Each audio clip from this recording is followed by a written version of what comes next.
It starts like this. You meet someone, and within a week, maybe two, your phone hasn't gone quiet once.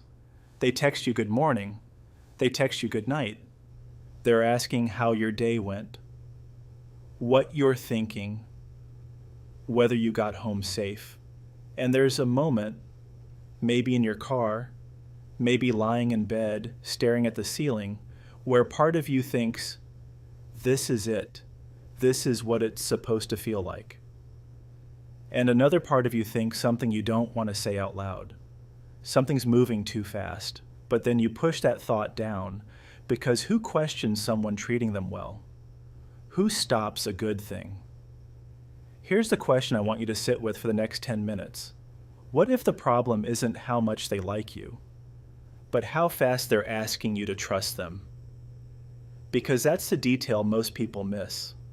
Not the flowers, not the compliments, not the "I've never met anyone like you." The dangerous part isn't what's happening. It's the speed at which it's happening. By the end of this video, you'll understand exactly why that speed is what matters, why it works so well on smart, self-aware people, and you'll have one practical tool, one sentence, that will tell you more about a person than 6 months of their best behavior ever will. Most people think love bombing is about excess, too many gifts, too many compliments, too much attention. But that framing misses the mechanism, because affection isn't the problem. Affection is good. Attraction is good. Excitement is good. The problem is when affection arrives at a speed that outpaces something specific, your ability to actually know who you're dealing with. Think about what real intimacy requires. It requires time. It requires watching someone behave consistently across different situations. It requires seeing how they handle stress, how they treat people who can't do anything for them, what they're like when things don't go their way.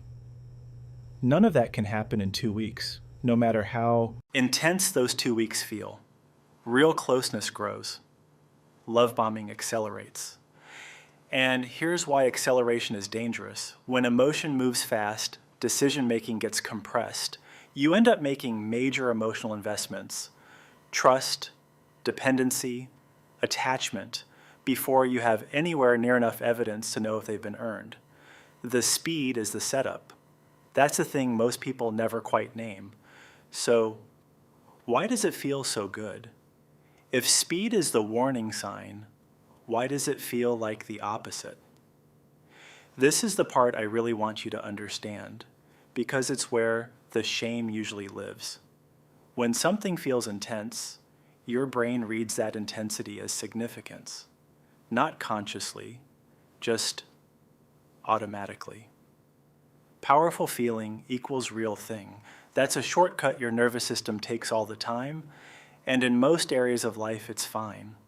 The problem is that manufactured intensity can trigger the exact same shortcut. Someone flooding you with attention creates a felt sense of certainty. They must really know me. They must really see me. This can't just be nothing.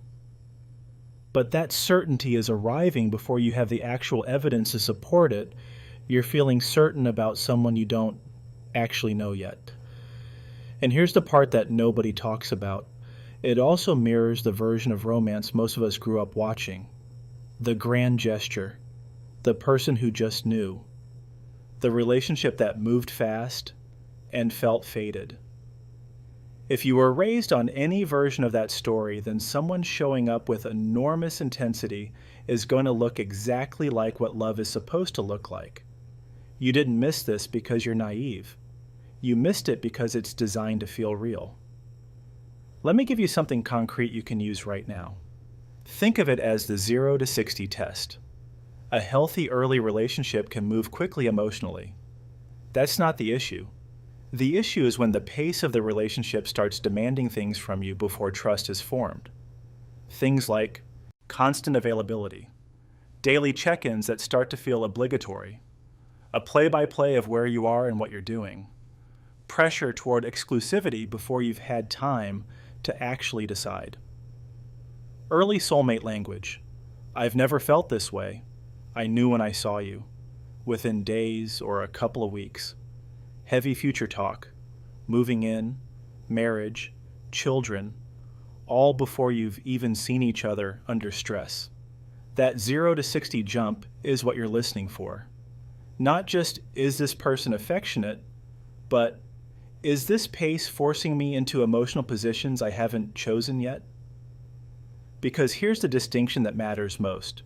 Healthy early attraction says, I really like you. What we're talking about says, trust me now, commit now, disclose now, act now. Healthy closeness still has room. Room to think. Room to have your own life. Room to say, actually, I'm not sure yet. Love bombing often takes that room away, and does it so quickly, so warmly that you barely notice it's gone. Here's what I want you to do with that. Before I explain what happens next in these dynamics, take a moment to ask yourself, has there been a relationship where you felt overwhelmed and flattered at the same time? Not just excited, both. Flattered and a little breathless, lit up and a little bit cornered. Because that combination, exciting and constricting, is worth paying attention to. Healthy intensity tends to feel exciting and spacious at the same time. There's electricity, and you still feel like yourself. Love bombing tends to feel exciting and like there's a pressure building beneath it, like you're running to keep up with something you didn't quite agree to start.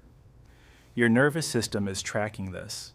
The question is whether you've been given permission to listen to it. Now let me show you why the speed matters so much for what comes next. In a lot of these dynamics, there's a pattern. It starts with idealization. That's the phase we've been talking about. You are amazing. You are everything. This is fate. And because it feels so good, because it meets something deep in you, your guard comes down. You invest. You attach. You start to build your life around this person. Then, at some point, the dynamic shifts. The warmth becomes conditional. Demands appear. Your time, your choices, your friendships. Suddenly, all of it is up for negotiation. And there's often confusion, gaslighting, isolation from the people who knew you before. The early speed matters here because of what it built. Before you had evidence, before you'd seen consistency, you'd already formed a deep attachment. And now you're trying to make sense of that attachment in a situation that's become genuinely difficult. The intensity of the beginning created investment before you had information, and that's not a coincidence. So what do you do with all of this? There's one test. It's simple, it's honest, and it tells you more about a person than anything else they do in those early weeks. When things feel like they're moving fast, and you feel it, you know when you feel it, you say this, I really like you, and I want to take this a bit slower. That's it. You don't need a reason. You don't need to justify it or apologize for it or soften it into nothing. You're allowed to want a pace that feels comfortable to you. Now here's what matters. Their response. A healthy response might sound like, of course, tell me what that looks like for you. It might come with curiosity or warmth or just genuine ease. There might be a moment of disappointment that's human, but it passes and they adjust. A dangerous response looks different.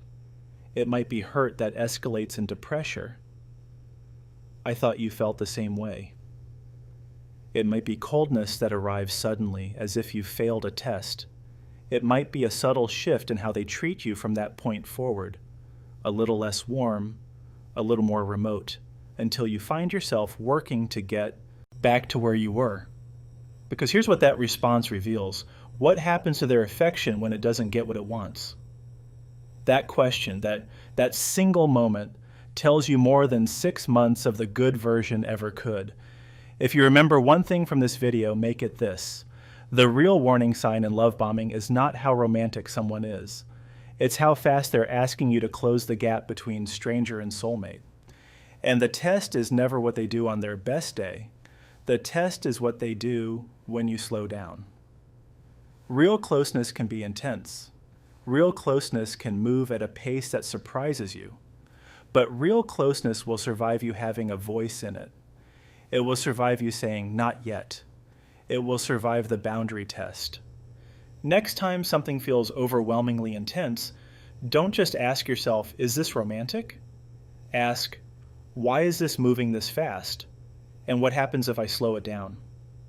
That shift from, "is this romantic?" to, "does this respect my pace?" is the whole thing. That's the detail most people miss. I'd love to know, has there been a moment in a relationship where you felt that combination of excited and slightly breathless? And what did you do with it?